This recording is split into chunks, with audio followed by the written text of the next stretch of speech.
샬롬 샬롬 샬롬 샬롬 샬롬. 하나님 사랑합니다. 여러분 주 안에서 사랑합니다. 오늘 역대상 29장의 마지막 장입니다. 1절에서 30절까지 우리 함께 교독했죠. 1절의 시작은 다윗 왕의 온 회중에게 이르되 이렇게 시작됩니다. 내 아들 솔로몬이 유일하게 하나님께서 택하신 바 되었으나 아직 어리고 미숙하며 이 공사는 크도다. 이 성전은 사람을 위한 것이 아니요 야훼 하나님을 위한 것이라. 이렇게 시작을 합니다. 마지막 절은 또 그의 왕대일과 그의 권세와 그의 이스라엘과 온 세상 모든 나라의 지난날의 역사가 다 기록되었느니라. 이렇게 해서 끝이 납니다. 목사 척 스미스님이 교회를 개척하면서 많은 빚을 지게 되었어요. 그런 자신의 힘으로는 도저히 그 빚을 감당할 수가 없다 싶어가지고 하나님께 해결해 달라고 기도를 했습니다. 얼마 후에 응답을 받았어요. 한 친구에게서 전화가 왔는데 자네가 교회를 개척하는데 좀 도와주고 싶네. 지금 형편이 그렇게 넉넉하지 못하니 약간의 돈을 붙이겠네. 이런 편지와 함께 약간의 돈이 붙여져서 왔습니다. 이 목사님은 친구의 전화를 받고 펄쩍 뛰면서 기뻐하죠. 그 친구는 적은 액수를 보낸다고 했지만 하나님의 응답이었기 때문에 더 기뻤을 것입니다. 근데 그 친구가 보내준 돈을 확인하고 더욱 놀란 것이 친구가 보내준 돈이 빚을 갚고도 남을 만큼 많았던 겁니다. 그는 주방으로 달려가 아내를 끌어안고 춤을 추었어요. 근데 그때 그의 마음에 하나님의 음성이 들리는 겁니다. 스미스야, 내가 어찌하여 춤을 추느냐. 내 친구가 돈을 보내줘서 빚도 갚고 이제 마음 놓고 묵회할 수 있을 것 같아 너무 기쁩니다. 이렇게 대답을 합니다.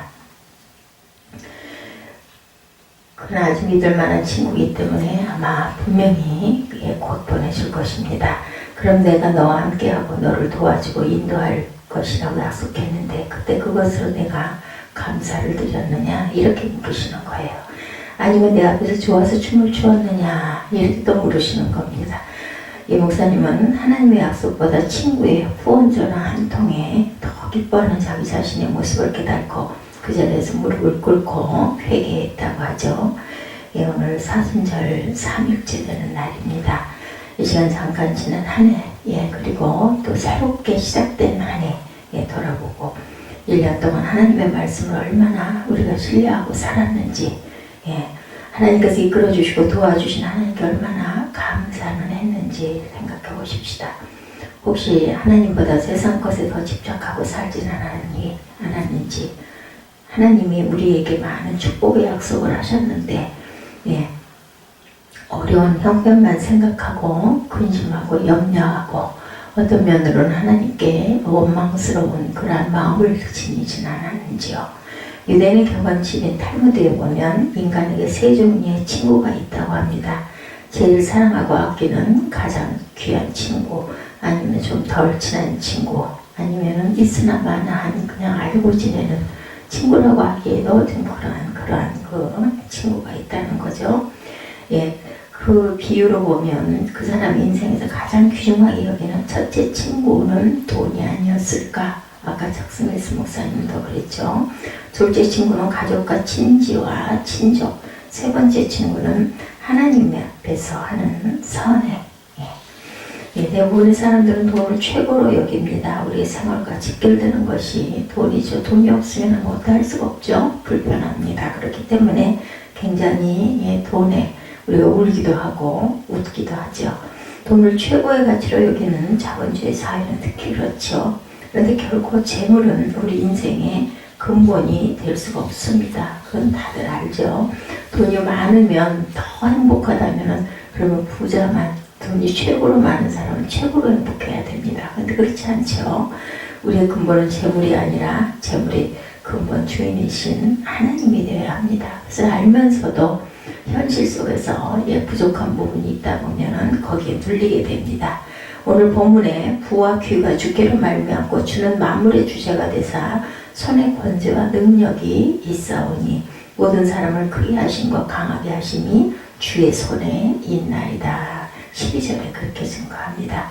세상의 그 부와 귀가 주께로 말미암는다고 했는데 부귀라고 하죠.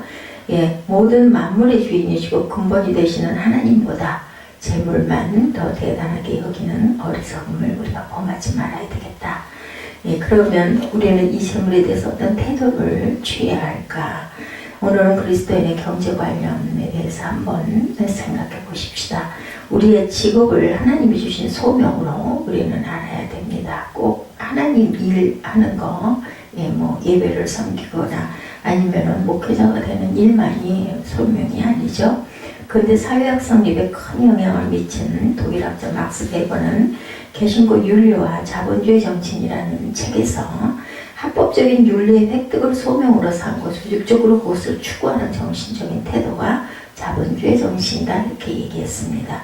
그가 말하는 소명은 인간은 누구나 하나님으로부터 직업외로의 부르심을 받았고 그 직업에 최선을 다해야 한다는 것입니다. 이는 칼빈의 직업 소명설에서 유래한 것인데 칼빈은 직업이고 사명이다 이렇게 얘기했습니다. 사람은 일을 통해서 자기를 표현하고 존재의 의미를 실현해야 한다는 거죠. 따라서 자기 직업에 최선을 다하는 것이야말로 하늘의 소명을 다하는 것이다 라고 했습니다. 상공업자들은 이러한 직업 소명서를 열렬히 지지했고 막스 베버는 이를 토대로 개신교가 자본주의를 낳았다 이렇게 말을 했습니다. 네, 그럼 우리 인간은 하나님이 주신 소명에 충실하기 위해서 최선을 다해서 일하며 돈을 벌어야 하죠. 이것이 기독교 경제윤리입니다. 세상 사람들은 재물을 많이 모으는 것을 지상 최고의 과제로 하는데 그리스도인들은 하나님의 소명에 응답하기 위해서 돈을 버는 것이기 때문에 얼마나 많이 버느냐는 것보다 얼마나 정당한 방법으로 버느냐가 더 중요하죠. 수단과 방법을 가리지 않고 많이 버는 것을 목적으로 삼았다가는 부정하고 불법적인 방법을 동원할 수도 있기 때문입니다. 그래서 성경은 재물을 모으기 위해서 수단과 방법을 가리지 않는 부자들을 향해 이렇게 경고합니다. 들으라 부한자들아 너희에게 이 말 고생으로 말미암아 울고 통곡하라. 너희 재물은 썩었고 너희 옷은 좀 먹었으며 너희 금과 은은 녹이 슬었으니 이 녹이 너희에게 증거가 되며 불같이 너희 살을 먹으리라. 너희가 말세의 재물을 쌓아도다보라. 너희 밭에 추수한 품꾼에게 주지 아니한 삭시 소리 지르며 추수한 자의 우는 소리가 만군의 주의 귀에 들렸다. 야고보서 5장 말씀입니다. 오늘날 빈부격차가 점점 심해지죠.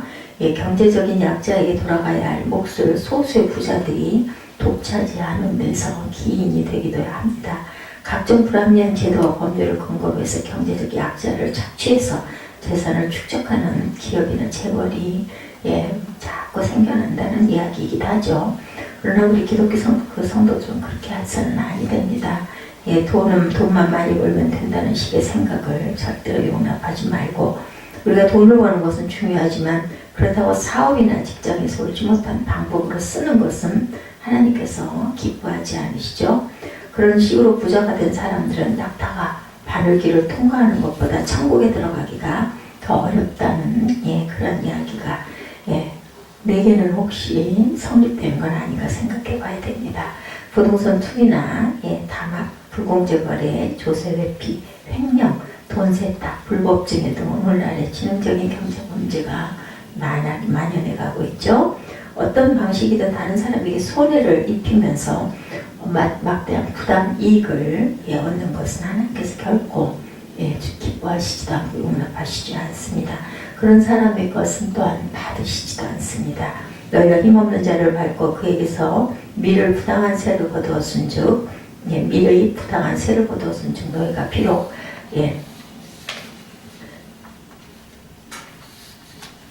다듬은 돌로 집을 건축했으나 거기 거주하지 못할 것이요 아름다운 포도원을 가꾸었으나 그 포도주를 마시지 못하리라. 아모스 5장 말씀이죠. 그러므로 우리는 건전한 방법으로 직장생활도 하고 사업도 해야 합니다. 둘째로 돈을 열심히 벌어서 또한 보람있게 써야 되겠죠. 돈을 모으는 것은 좋죠. 그러나 모으는 것보다 중요한 것은 바르게 쓸 줄 알아야 한다. 세상 사람들은 주로 자기가 즐기기 위해서 돈을 벌려고 합니다. 그런데 그것이 목적이 될 때 죄를 범하는 도구가 되죠. 많으면 많을수록 더 많은 죄를 짓습니다. 유수에서 사기, 절도, 강도 등의 범죄를 저지른 사람들에게 그 돈을 어디다 썼느냐고 물으면 대부분 유흥비로 썼다고 하는 것만 보아도 자기 자신을 위해서만 재물을 사용한 것은 심각하게 생각해 봐야 될 부분이죠. 우리는 열심히 번 돈을 가지고 나의 영광이 아닌 하나님의 영광을 위해서 써야 합니다. 사람들은 내가 열심히 일해서 번 돈이기 때문에 또는 내가 사업을 해서 번 돈이기 때문에 모든 재물은 내 것이고 내 마음대로 쓰는 것이 당연하다 이렇게 생각하는 사람들이 많지만 우리가 가진 모든 것은 당연히 하나님께서 주신 것이죠. 주님이 주시지 않았으면 우리가 가질 수 있는 것은 아무것도 없습니다. 이것을 깨닫지 못하면 인간은 탐욕에 빠질 수밖에 없습니다. 하나님께서 우리에게 재물을 허락한 것도 하나님의 영광을 위해서 쓰라고 주신 거죠. 본문에 나오는 다윗은 이것을 분명히 알고 이렇게 고백합니다. 나와 내 백성이 무엇이기에처럼 즐거운 마음으로 드릴 힘이 있었나이까. 모든 것이 주께로 말미암아 싸우니 우리가 주의 손에서 받은 것으로 주께 드렸을 뿐이니이다. 오늘 본문 4절입니다. 우리가 하나님께 드리는 것도 원래 하나님께서 주신 것을 다시 드리는 것일 뿐이죠. 주께서 주신 것을 다시 주께 드리는데 자랑하거나 그저 거들은 피울 일이 없죠. 아까울 것도 없습니다. 무슨 아까울 것이 있겠습니까? 오히려 다윗은 이처럼 즐거운 마음으로 드리나이다 했습니다. 주께 드리는 것은 인색하거나 억지로 드리는 것이 아니라 어떻게 해요? 즐거운 마음으로 드려야 하는 거죠. 주님께 드릴 수 있는 것이 있다는 것이 정말 큰 은혜고 감사고 기쁨이어야 합니다. 주님께 풍성하게 드릴 수 있을 만큼 우리가 가진 것이 풍성하다는 것은 또한 굉장히 즐거운 일이죠. 우리가 사람에게 뭔가를 선물할 때도 그 선물하면서 정성껏 마련해서 선물하면 아주 내가 기뻐요. 그죠?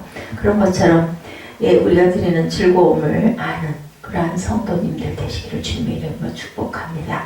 마지막으로 우리는 벌어서 또한 이웃을 위해서 써야 되겠죠? 주님의 영광을 위해 드린다고 하는 것은 하나님의 백성을 위해 드린다는 것입니다. 만유의 주인이신 하나님께서는 뭔가 부족하고 아쉬운 것이 있어서 받으시는 분이 아니죠. 오히려 우리로 하여금 자신만을 위해서 사는 허무한 인생에서 벗어나서 하나님의 영광을 위해 이웃을 위해 살 수 있는 기회를 주시는 분이십니다. 우리가 하나님의 영광을 위해 드리는 것은 이 땅에 가난하고 소외된 사람을 위해서 쓰여지죠. 신명 14장 28구절이죠. 매 3년 끝에 그의 소산의 10분의 1을 다 내어 내 성읍에 저축하여 너희 중에 분깃이나 기업이 있는 레위인과 내 성 중에 거류하는 객과 및 고아와 과부들이 와서 먹고 배부르게 하라. 그리하면 내 하나님 야훼께서 내 손으로 하는 범사에 내게 복을 주시리라. 이렇게 증거합니다. 우리 그리스도인들은 이웃에게 나눌 마음을 가지고 살아야 됩니다. 사도행전 9장에 보면 욥바에 사는 그 다비다라는 여제자가 나오는데 선행과 구제에 힘쓰는 사람이었죠. 특히 많은 미망인들의 후견인이고 은인이었고 또 옷을 그렇게 예쁘게 만들어서 아니면은 수선을 해서 그 주께 사람들에게 나눠주던 사람이었는데 그런 다비다가 죽었다는 소식을 듣고 많은 미망인들이 다비다로부터 받은 옷을 들고 와서 모두 슬퍼 울었습니다. 이것이 참된 그리스도인의 모습이죠. 우리들은 얼마나 이웃을 돕고 살고 있는지 우리 모두 다비다처럼 주변에 아무 관심도 갖지 않은 소외된 이웃을 위해서 헌신하는 모습이 있어야 합니다. 그러기 위해서는 마음만 가지고는 안 되겠죠. 저와 여러분의 금전 출납부에 구제라는 난이 분명히 있어야 합니다. 매월 작은 금액이라도 가난한 이웃을 위해 쓰여지는 그러한 부분이 있어야 됩니다. 교회도 마찬가지죠. 월 1회씩 구제헌금을 자발적으로 걷어서 미자리 교회 또한 정말 불우한 사람 먹지 못하고 식량이 없어서 기아에 허덕이는 그런 나라들도 많죠. 그런데 우리가 도움을 줘야 되겠죠. 이 모든 것이 하나님의 영광을 위해 그리고 우리의 이웃을 위해 제물로 쓰고자 하는 그리스도인의 물질관, 경제관을 실천하는 지름길이기도 하죠. 다른 것보다 그리스도인다운 경제관을 확립하시기를 주님의 이름으로 축복합니다. 우리에게 가진 모든 것을 주의 손에서 온 것인 줄을 알고 주님과 이웃을 위해서 드리는 사람이 되어야 되겠죠. 빈손으로 왔다가 우리는 모두 빈손으로 돌아갑니다. 인간적인 욕심을 내려놓고 주님의 것을 가지고 주님께 영광을 돌리는 저와 여러분들이 되시기를 주님의 이름으로 축복합니다. 특별히 사순절 기간입니다. 예수 그리스도께서 이 땅에 우리를 구원하시기 위해서 오셔서 그 고난의 시간들을 준비하고 기도하는 시간이시기도 합니다. 우리 함께 동참하시기를 주님의 이름으로 축복합니다. 로마서 12장 1, 2절이죠. 그럼 우리 형제들아 내가 하나님의 모든 자비하심으로 너희를 권하노니 너희 몸을 하나님을 기뻐하시는 산 제물로 드리라. 이는 너희가 드릴 영적 예배니라. 너희는 이 세대를 본받지 말고 오직 마음을 새롭게 함으로 변화를 받아 하나님의 선하시고 기뻐하시고 온전하신 뜻이 무엇인지 분별하도록 하라. 이렇게 말씀하셨어요. 이 말씀처럼 우리 자신을, 우리 생활을, 우리의 삶을 하나님이 기뻐하시는 산 제물로 드리시고, 그리고 가난한 사람들을 항상 기억하고 선하시고 기뻐하시는 뜻이 바로 이웃을 돕는 마음이라는 것을 기억하고 그 마음을 본받는 저와 여러분 되시기를 주님의 이름으로 축복합니다.